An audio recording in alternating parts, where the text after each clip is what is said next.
What's good, everybody? Welcome back to the B23 Financial Academy. We hope all of our videos have found you well thus far. This will be video 2 of our RSI indicator series.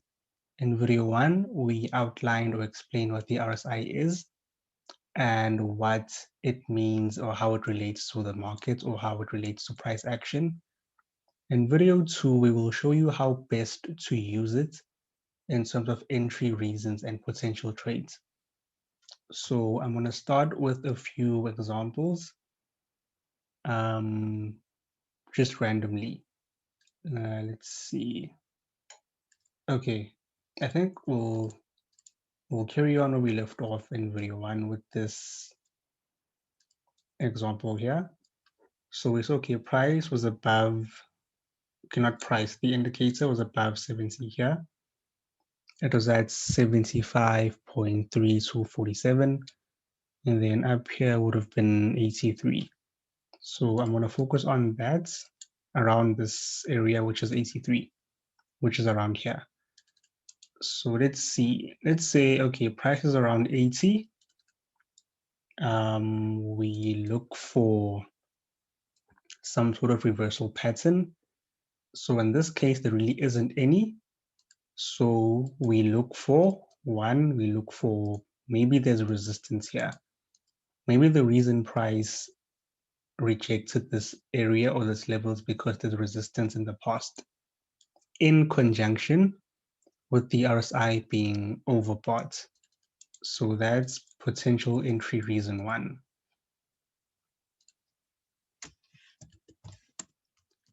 Resistance or support plus RSI signal. That could be entry reason 1. So let's just look in the past to see, did we have resistance or what did we have? Well then, would you look at that? So it did not have resistance. However, we had an SR flip.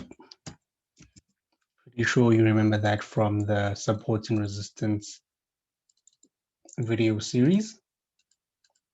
Imagine that we have support, clean candlestick body break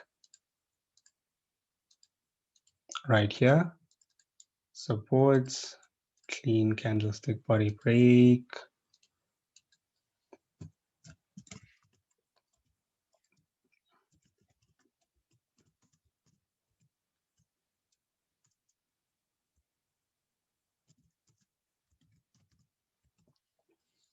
Right.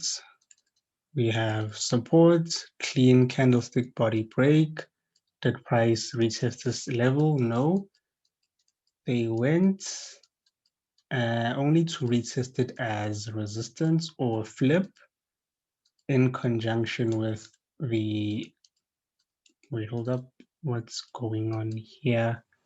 Okay, my arrows don't seem to want to work, but that's okay.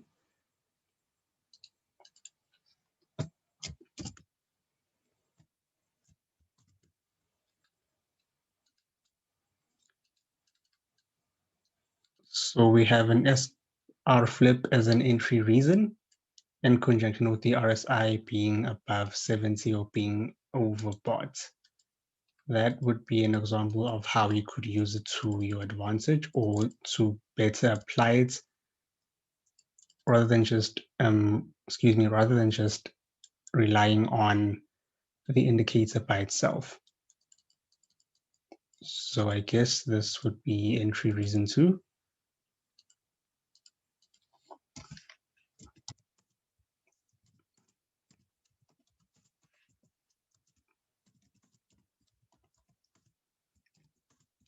Plus RSI signal.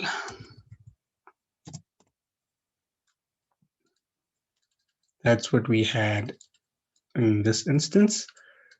So let's go back.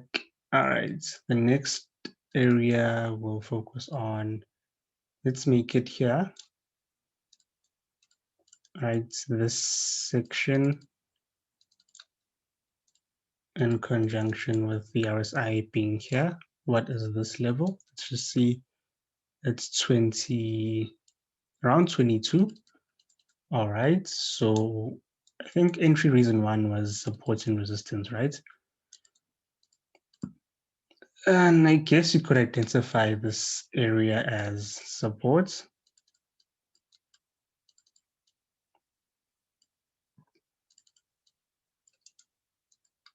This would be another example of an entry reason. You have support in conjunction with price being oversold. So before you enter, you first look, okay, is price at a resistance area? Is price at a support area? Is there some sort of swap zone or a flip zone around? Before you buy or sell, even though the RSI is oversold, overbought, yes, I agree, but don't just buy and sell. Look for entry reasons outside of this first to further substantiate your entry reason. All right, now let's focus up here around this section here. All right, the RSI is overbought. Okay, let me correct this. Delete. The RSI is overbought at around 80 even. Okay, let's look further back to see what's potentially there. Is there some sort of resistance there? No, not yet. Let's see how far back can this go. Okay. Well then, okay.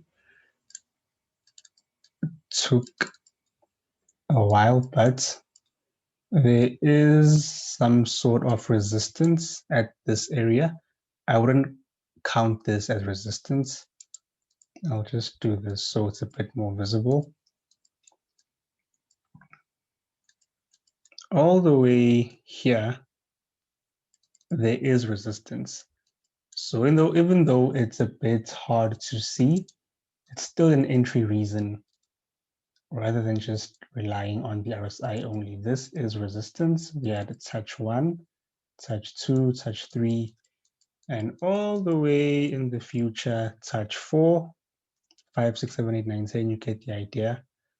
Combined or in conjunction with the RSI being overbought. So those two match up perfectly with our potential entry reasons.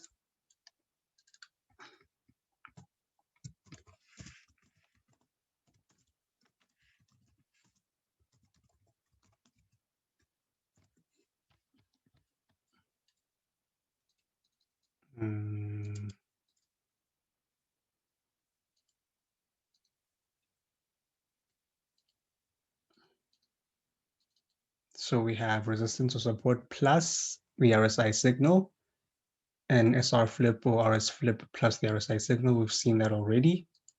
Where can we find more examples?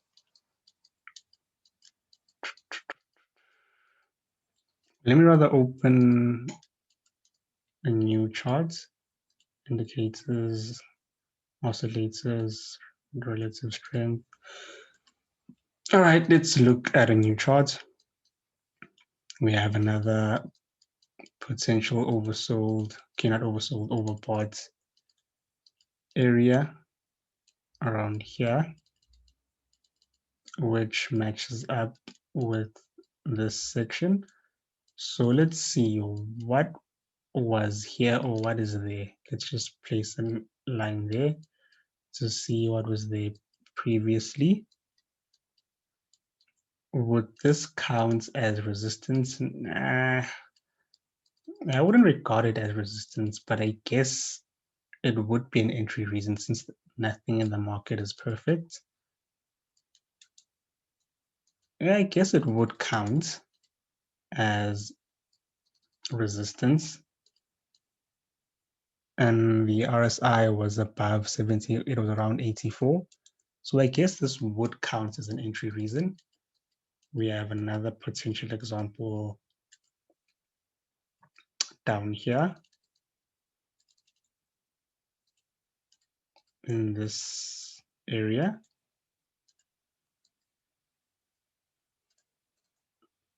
Here. So let's just focus here and see what's there. If we were to extend this, let's see, what do we have?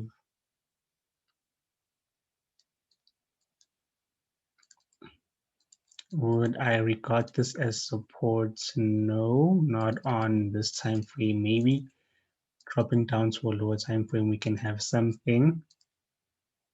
Nope, I wouldn't regard it as support either, but that's just how the market goes. Not everything will be clear or clean cut. It's about probability at the end of the day. But that's basically how you can go about it on a day-to-day basis. Let's look for a couple more examples. All right, let's focus here. Here and here. Let's zoom in since we have these two. Okay, let me do this. Okay, the arrows don't want to show, it's fine. Let's focus on this section first. Let's see what's there in the past. Does it qualify as resistance? Yes. So we had resistance zone here, and then we had RSI being over boards, potential sell opportunity, which price did sell or did drop down slightly, only to go up again for another RSI signal.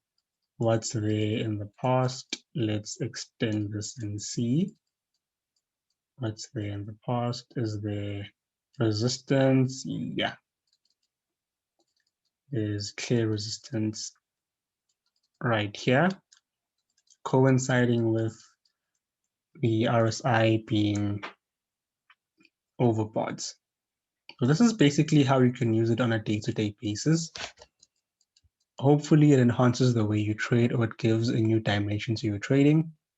Whenever you see that the RSI is above 70 or below 30, don't just buy or sell, just place a line there or zone there and see if there's a support or resistance to the left, or if there's some kind of flip or swap zone. It'll greatly increase the chances of you profiting from this indicator.